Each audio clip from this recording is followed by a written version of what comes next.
फालतू का पाकिस्तान प्रेम नहीं दिखाया गया जो आजकल बॉलीवुड लगा हुआ है फालतू का पाकिस्तान प्रेम दिखाने में।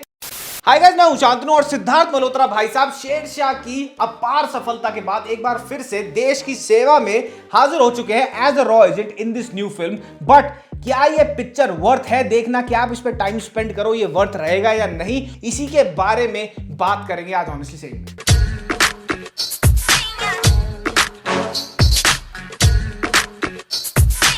तो भैया जब मिशन मजनू का ट्रेलर ड्रॉप हुआ था, उस ट्रेलर को देखने के बाद आई बी वेरी ऑनेस्ट, मेरा ना कोई ज्यादा उम्मीदें थी नहीं इस पिक्चर से। मैं कुछ लुक फॉरवर्ड नहीं कर रहा था इसको देखने के लिए, मैं कुछ बहुत एक्साइट नहीं हुआ था ट्रेलर देखने के बाद, बिकॉज ऑफ द रीजन कि इन्होंने ट्रेलर में बहुत कुछ डिस्क्लोज कर दिया था। ट्रेलर में ये चीज कंप्लीटली गिव अवे कर दी गई थी कि सिद्धार्थ मल्होत्रा रॉ का एक स्पाई है और वो एक अंडर कवर ऑपरेटिव की तरह ऑपरेट कर रहा है और उसका जो मिशन है उसका नाम है मिशन मजनू। और ये मिशन में उसने करना क्या है, वो ये है कि पाकिस्तानी न्यूक्लियर वेपन्स डेवलप कर रहे हैं, किसी ना किसी तरीके से उसको एक्सपोज करना है। तुझे पाकिस्तान की न्यूक्लियर फैसिलिटी ढूंढनी है। इस ऑपरेशन का नाम होगा मिशन मजनू।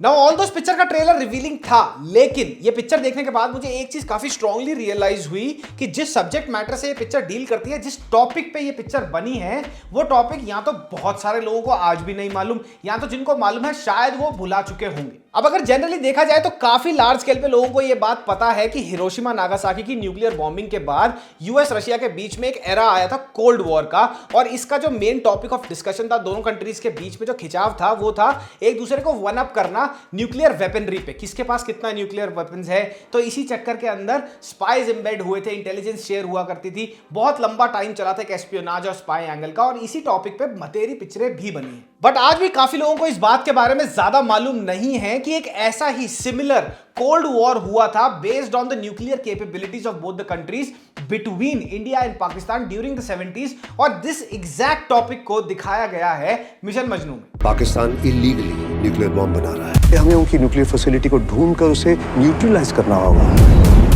और यहाँ गोली बारूद नहीं, यहाँ इंटेलिजेंस की जरूरत है। अब इस पिक्चर को देखने के बाद और इस टॉपिक पे थोड़ा डिटेल में पढ़ने के बाद, जो कि मैं इसलिए पढ़ना चाहता था क्योंकि मैं जानना चाहता था कि जितनी भी पर्सनालिटीज इन एक्चुअलिटीज कोल्ड वॉर में इन्वॉल्व थी, उनसे कितनी इंस्पिरेशन लिया, उसको कितना एम्बाइब करा गया है स्क्रीन प्ले के अंदर, और कितना एक्चुअलिटी में उनको पोर्ट्रे करा गया है।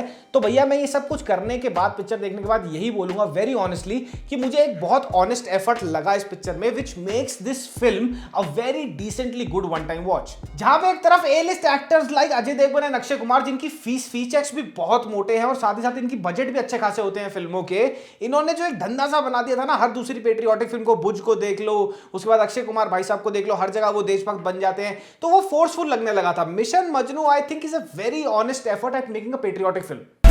Give him the mission. India is counting on him. तो बेसिकली इस पिक्चर की कहानी एक मिक्स बैग है ऑफ फैक्ट्स एंड फिक्शन, क्योंकि इन्होंने एक फैक्चुअल इवेंट को उठाया, क्योंकि वो कोल्ड वॉर तो एक्चुअली में हुआ ही था इंडिया पाकिस्तान के बीच में, और उनमें से ही एक मिशन इन्होंने पिक कर लिया और उस मिशन को इन्होंने एक हद तक फिक्शनलाइज करा है पिक्चर के अंदर। तो इस पे जो इन्फॉर्मेशन होगी वो आधी डिक्लासिफाइड होगी, आधी क्लासिफाइड होगी, तो जितनी भी इन लोगों को इन्फॉर्मेशन मिली, they try to make a best thing out of it. That's what I got from the film. 2 घंटे 8 मिनट का रन टाइम है इस पिक्चर का, और पूरी की पूरी पिक्चर में कहीं भी टाइम वेस्ट नहीं करा जाता, बहुत ही फास्ट पेस्ड फिल्म है। One thing that I really liked about the screen play and the story telling was कि पूरी की पूरी पिक्चर किस टॉपिक पे, किस सब्जेक्ट मैटर पे बेस्ड है, ये शुरुआत में ही आपको इन्फोग्राफिक्स के थ्रू बता दिया जाएगा एक वॉइस ओवर के साथ। और फिर जो हमने ट्रेलर में लव स्टोरी देखी थी between Siddharth Malhotra and Rashmika Mandanna, you would not believe कि वो पूरी की पूरी लव स्टोरी, ऑल तो ट्रेलर में देख के ये लग सकता है कि भैया सारी पिक्चर में ही लव स्टोरी दिखाई जाएगी, विच कैन बी अनोइंग, लेकिन ऐसा नहीं होता है। वो सारी की सारी लव स्टोरी, वो पूरा का पूरा एंगल क्यों है, वो शुरू के 7 से 8 मिनट में ही निपटा दिया जाता है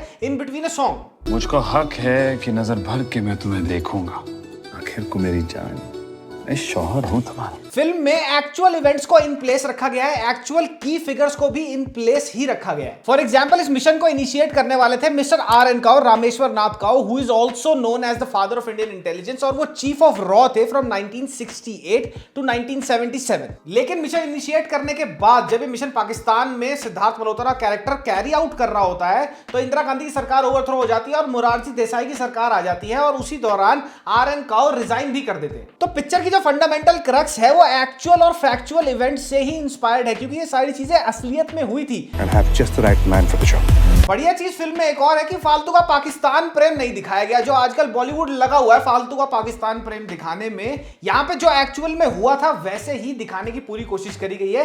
and at the same time फालतू का पेट्रियोटिज्म भी नहीं ठूसा हुआ, मतलब ड्रामेटाइज किया है पेट्रियोटिज्म को, वो तो हर पेट्रियोटिक फिल्म में होता है, लेकिन यहाँ पे स्पाई के एंगल को स्पाइस के एंगल की तरह ही ट्रीट करा गया है। हर जगह जबरदस्ती जय हिंद या भारत माता की जय, ये जबरदस्ती फालतू का पेट्रियोटिज्म नहीं ठूसा गया सीन बाय सीन। पिक्चर की कास्टिंग काफी दिमाग लगा करी गई है और काफी टाइट कास्टिंग है, क्योंकि जो एक्चुअल फिगर्स थी जिनके ऊपर इंफॉर्मेशन अवेलेबल थी, जैसे मोरारजी देसाई हो गए, के.एन. काउ हो गए, इनकी जो कास्टिंग करी गई है वो लुक्स के बेस पे बहुत ज्यादा एक्यूरेट दिखती है। स्क्रीन प्ले और स्टोरी राइटिंग काफी अच्छी तरह से करी गई है, दिमाग लगा करी गई है, क्योंकि आप कभी भी बोर नहीं होगे। इसका दो रीजन हो सकते हैं कि एक तो कट टू कट चलती है पिक्चर, फालतू का कहीं पे भी प्रेम वाला एंगल दिखाया नहीं गया, थोड़ा थोड़ा टच अपॉन करा गया है उसके लव एंगल पे, पर वो भी जब आप पिक्चर देखोगे आप समझ जाओगे वो दिखाना भी जरूरी था, वो भी शायद उसके मिशन का एक पार्ट हो सकता था। उसको जो अंडर कवर जाना था वो प्यार वाला एंगल दिखाना जरूरी था वहां पे। और साथ ही दूसरी चीज ये कि पिक्चर का रन टाइम है 2 घंटे 8 मिनट, तो इनके पास ज्यादा टाइम था नहीं वेस्ट करने के लिए, या बहुत ज्यादा बिल्डअप या बहुत ज्यादा कैरेक्टर आर्चिस दिखाने के लिए। क्या खाया जा रहा है आपको अंदर से? तुम्हारे हर सवाल का जवाब नहीं है मेरे पास। शेरशाह के साथ सिद्धार्थ मल्होत्रा ने अपनी पेडिग्री एक्टिंग की प्रूव कर दी थी, पर इस पिक्चर में आपको देखने को मिलेगा that as an actor he is consistently maturing.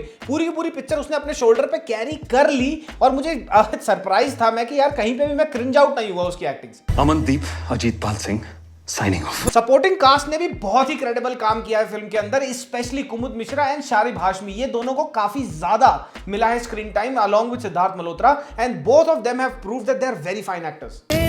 जो माटी को मां कहते हैं। Close counter man to man combat scenes भी हैं पिक्चर में, बहुत ज्यादा भरे नहीं हुए लेकिन हैं, और उनको देख के आपको यही लगेगा कि हाँ भाई इसको सिखाया गया था। सिद्धार्थ मल्होत्रा ने स्पेशली क्लासेस ली होंगी सीखने के लिए कि टैक्टिकल फाइटिंग कैसे करी जाती है, अगर किसी के पास AK-47 हो या साथ में हैंड गन हो तो उससे कैसे डील किया जाता है अगर तुम्हारे पास कोई वेपन ना हो। वो देख के मुझे अच्छा लगा कि हाँ भाई थोड़ा सा प्रिसीजन पे ध्यान दिया गया है, which is very uncommon nowadays in Bollywood films.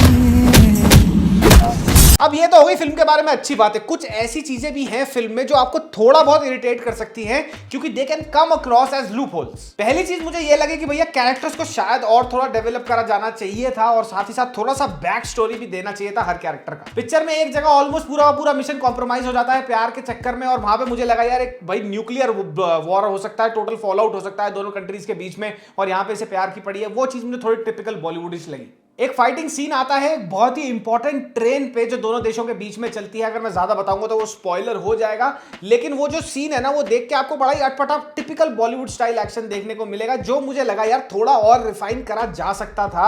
जो चीजें उसमें दिखाई वो काफी अनरियलिस्टिक लगी मेरे को, और ऐसी ही एक टिपिकल सी सिमिलर नॉनसेंसिकल चीज हो जाती है towards the end of the film as well. But the good thing is overall ये जो चीजें हैं ना ये इतनी ग्लेयरिंगली आपको स्लैप नहीं करेंगे, आपको चाटा नहीं मारेंगे आगे स्क्रीन से कि भैया इतनी ज्यादा गलती दिखा दी या इतना सारा कुछ हो गया।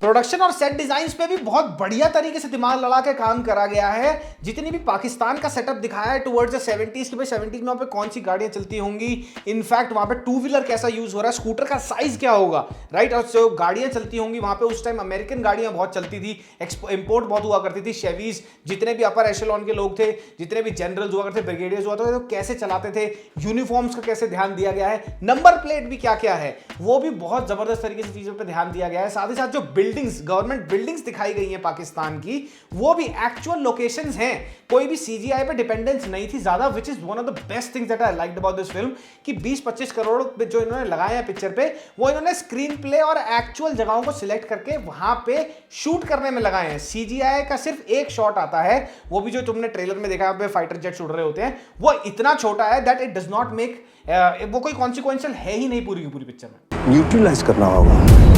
तो गाइस ये था मेरा मिशन मजनू का रिव्यू। शांतनु बागची का डायरेक्टोरियल डेब्यू है ये फिल्म, और मैं सही बता रहा हूं कि बहुत लंबे टाइम के बाद बॉलीवुड की तरफ से एक थोड़ी सी सेंसिबल, एक थोड़ी सी decently well made patriotic film देखने को मिलेगी, जहां पे जबरदस्ती का पेट्रियोटिज्म नहीं घुसेड़ा हुआ, खामा-खा का पाकिस्तान प्यार नहीं घुसेड़ा हुआ, और तुम्हारे को 2 घंटे 8 मिनट ये पिक्चर बांध के रखेगी, एंटरटेन करेगी। It's a very good one time watch. Loop holes हैं पिक्चर के अंदर जैसे कि मैंने आपको बता ही दिए, तो भैया अब जाके इस पिक्चर को देख लो, देखना है देखो, नहीं देखना मत देखो। और हाँ, यहां जाने से पहले एक बात और बता दूं, उर्फी जावेद का जो मैंने रोज तुम्हारे को प्रॉमिस किया था उसको बने हुए भी 2 दिन हो चुके हैं। वेंसडे को मेरे को उसको रिलीज करना था, बट अगेन क्लासिक यूट्यूब मेरे को दोबारा से एड सूटेबिलिटी रिस्ट्रिक्शंस में उन्होंने फंसा दिया है। 2 दिन से मैं उनसे लड़ रहा हूं। अब वो वीडियो मैं तभी रिलीज करूंगा जब वो रिस्ट्रिक्शन से फ्री हो जाएगी। उसके लिए sorry guys, I can not really do anything about it. बहुत ज्यादा बार ये फंसा देते हैं for no reason at all, और बाद में पता लगता है कि उस वीडियो में कुछ भी खराब नहीं था। But in any case I just want to give you an update. हम मिलते हैं अब मे भी पठान के रिव्यू में जो नेक्स्ट आने वाला है। उससे पहले अगर तुम्हें किसी चीज का रोस्ट चाहिए तो कमेंट सेक्शन में छोड़ते जाना। तब तक के लिए मामा मियां, लजानिया पप्पी, बाय बाय।